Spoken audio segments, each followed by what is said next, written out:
नमस्कार. आज आपण बघणार आहोत सर्दी झाल्यावर जेवणाची चव का कमी लागते त्याबद्दल.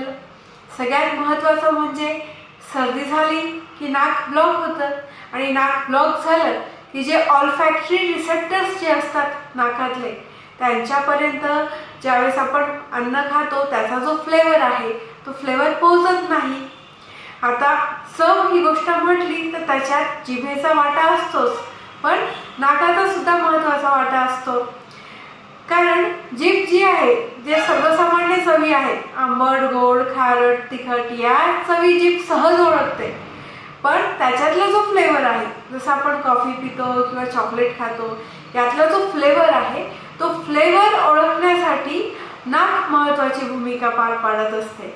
आणि म्हणून जी चव आपल्याला ओळखायला येते त्यात जिभेचा आणि नाकाचा महत्त्वाचा वाटा असतो. आणि म्हणूनच ज्यावेळेस सर्दी होते त्यावेळेस आपल्याला अन्नाची जी चव आहे ती पाहिजे तशी लागत नाही. धन्यवाद.